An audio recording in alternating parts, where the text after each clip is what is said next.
Good morning, guys. It is 6 a.m. here at the shop, and it is time for a little bit of a Slick Rick update. So we haven't really talked about Slick Rick in a little bit. We went to the track.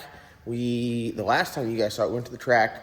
We made a shakedown. We won first round, and then we said we had an internal component engine failure. And this is how Slick Rick's been sitting for a little while. We pulled the motor out and went through it, and it's a pretty crazy, interesting series of events to lead us to where we are now. But let's go through it.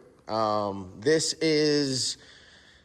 was a very expensive fix. Then we're like, oh, it's not so bad, and then it got expensive again. So this is our all billet 41X.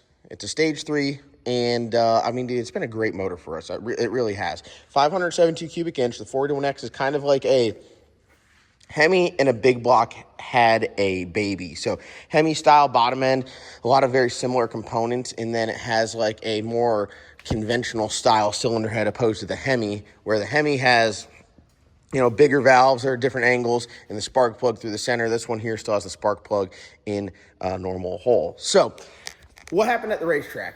Well, every pass we make, we come back and we run the valves. And run the valves, you're just checking to make sure that the lash hasn't changed. You're not necessarily changing the lash every time. You're just making sure there are no big swings. And the lash is, you're sticking a feeler gauge in between the rocker arm and the tip of the valve when you're on the base circle of the camshaft, and everything is supposed to be the same. So it's just checking it for a clean bill of health. It's kind of making sure that nothing's moving. Well, when we came back from making a pass, the exhaust valve on number 3 and the intake valve on number 7 had a ton of lash. So like we're talking about, we got 18, 20 thou, 18, 20 thou, and then we get to the exhaust valve on this and it's got like 200 thou. We're like, whoa, something's wrong. So we keep going down. Whoa, something's wrong here. So at that point in time, we're like, okay, something has happened, something has changed that shouldn't have changed. We have an issue. And this is literally the whole point of running the valves, is to try to identify the issue before something worse happens. So we go and we tighten it up. We're like, can we run it? And then when we found the other one, we're like, it's probably not a good idea. And you kind of go down to the process of elimination. So you either have an issue with the valve or the valve seat. If it's not coming all the way back up, that's going to create more lash. You get an issue with the lobe on the camshaft that wipes the lobe out.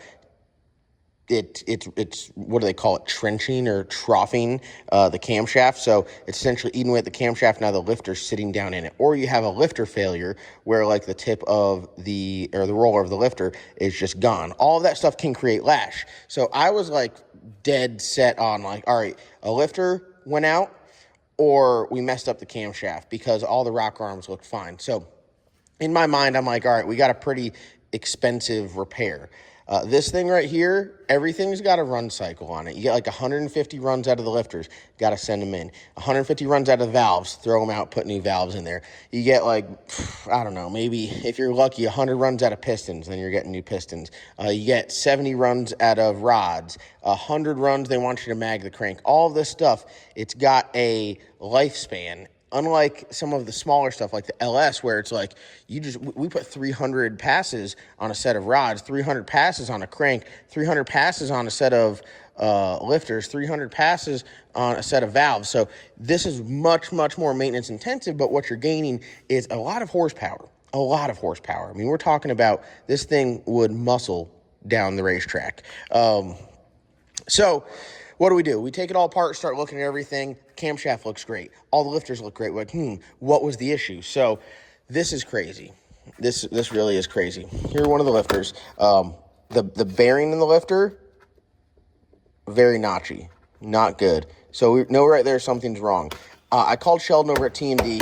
He's my guy at T&D, been my guy for years. And I'm like, dude, what would cause this? What would cause so much more lash to occur? Now, let me get a good rocker arm here. We have an engine room, and this was like, I was just going to tear it down, and it wasn't going to be that big of a deal. So I tore it down out here, and then I was going to take everything to TKM. And then when I found what the issue was, I'm like, oh, the bottom end's good. So Scott came by and put the bottom end together, and when we put the heads on, then we ran into another issue. So that's why it's out here. I prefer to have everything done in the engine room, but it's not. See how this, first of all, look at it. Not really notchy at all. But if we go right over the top, right, these are the exact same. Look at this. See this little whoop right there? Whoop. See how this is perfectly straight and this isn't? There's your problem. Bent the rocker arm, knocked the bearing out of it. The adjuster's still good, but 100% bent the rocker arm. So this is a good rocker arm. We did have a couple backfires. I mean, not ideal. Probably didn't help it. For sure, probably didn't help it. So I'm like, oh, not too bad. We just need 2 rockers. So I call Proline. Proline's got the rockers in stock. When we pick up some other stuff from Proline, we pick up some parts for this. We got new head gaskets. We got some bearings. We got the 2 rocker arms. And I got a fresh set of lifters so then I can cycle out my other set of lifters. So that was the goal there, was get a fresh set to cycle them out. Then we go to the heads, where it gets expensive. We're living right, though, so I'm not going to complain. These are the heads, badass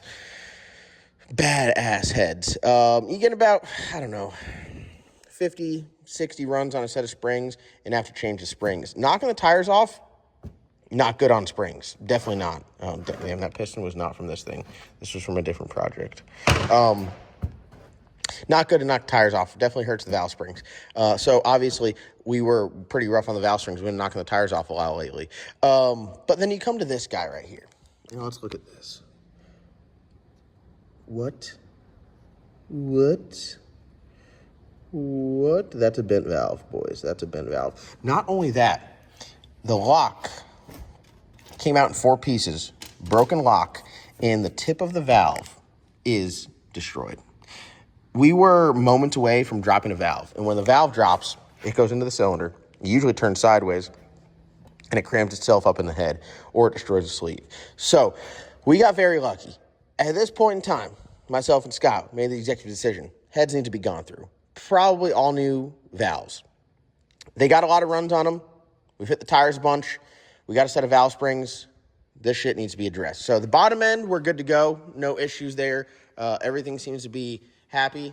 We're good with that. But the top end, no bueno. So if we talk about like repair wise, right? Just so you guys understand, like, this shit ain't cheap. So go to lsnc.com and buy a t-shirt. We're talking about used fresh lifters, $3,000. We're talking about a set of valves, $4,000 to $5,000. Springs, another $600-700. All the hardware for that, another $200-300. So you're talking about like just a refresh, rods, $1,800. Bearings, another probably $400-600. And we're talking about like a $6,000 to $10,000 swing on a refresh, no matter what you're doing. This stuff here is no joke. This shit will humble you quickly, especially if you don't have your shit together. So the car hasn't been working the greatest. I think we've made some strides with moving some weight around here. We haven't been able to showcase that because we had an issue with the motor, but I think we're definitely heading in the right direction. But yeah, this shit here, it hurts. It hurts. And that's all you can do is just work on it.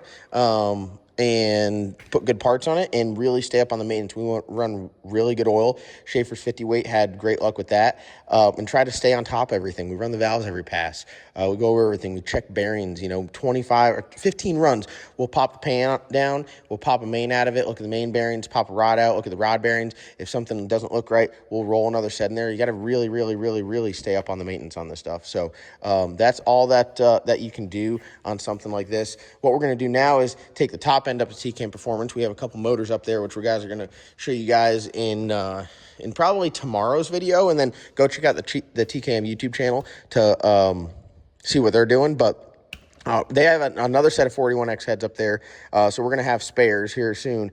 But yeah, this stuff here, it's just no joke. I mean, you just got to stay on top of it, and it's expensive no matter what way you look at it. So, literally, this right here, though, probably saved me, I mean, a set of heads, a casting of heads is 10 grand. This is a $10,000 save. So, almost a $10,000 mistake saved. I was just living right, you know? That's all I could say. I had some good karma on my side, and I'm thankful for that, and we keep doing good things to keep the good vibes around. But, yeah, got lucky there.